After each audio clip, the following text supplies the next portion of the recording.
Hi! Today, we're going to talk about an incredibly diverse family of analog sensors and learn how to effectively integrate them with unicontrol.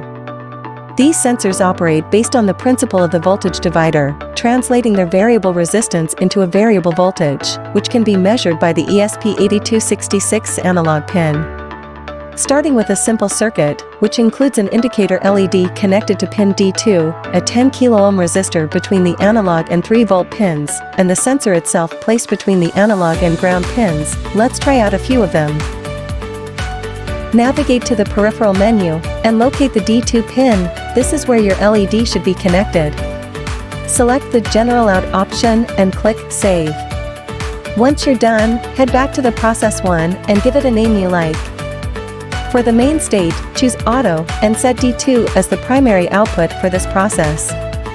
After you've saved these changes, go ahead and test the setup by clicking the On and Off button several times. Back in the peripheral menu, find the analog A0 pin.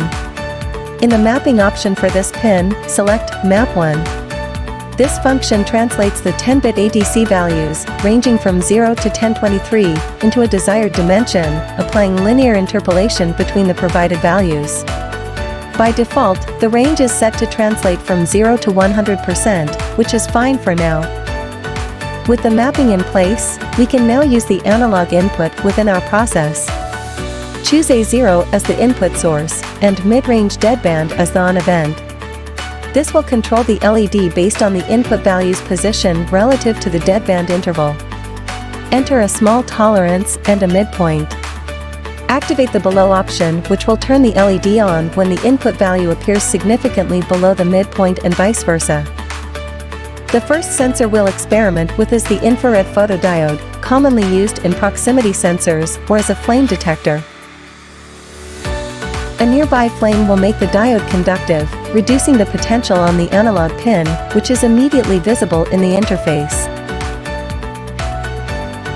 The same principle is applied by the photoresistors, but they respond to all visible light, not just the infrared spectrum. Invert the orientation of the deadband to be on above and lower its midpoint, so you won't have to block out all light entirely. Shading the sensor will then immediately turn the output on, which is useful for automatic exterior lighting and similar applications.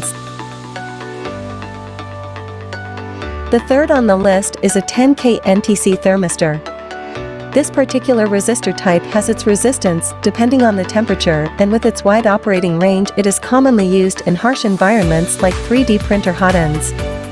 However, to interpret the readings in degrees Celsius, we need to change the analog mapping to a tailored NTC map, where multiple temperature values have been pre-matched with their corresponding ADC readings. With this adjustment, all values and comparisons in the process window will now be automatically displayed in degrees Celsius, instead of the previously used percentages. You can now set the desired temperature midpoint, effectively turning the device into a basic thermostat or air conditioning control system. What makes thermistors really stand out among other thermometers is their simplicity and unmatched response time. The next item on our list is a budget-friendly conductive soil moisture sensor. In this case, the resistor is the soil itself, becoming conductive when exposed to water. Since the sensor readings do not represent any specific unit, the percentage scale is, again, sufficient. This sensor is very useful for determining whether your garden needs irrigation, helping to save both water and energy, or it can easily transform your flower pot into a smart device, ensuring your plant will never wither again.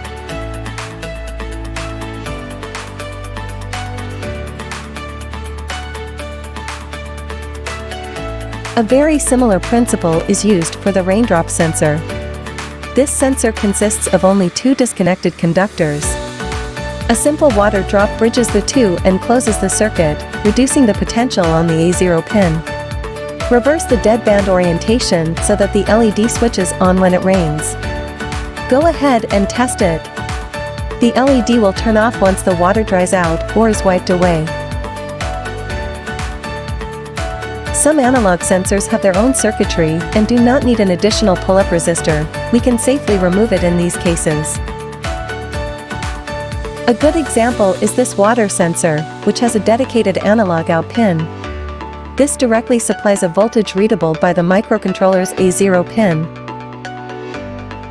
When submerged in the water, these readings are immediately displayed in the interface, with the LED responding to them just as it did with the simpler sensors with no adjustment needed.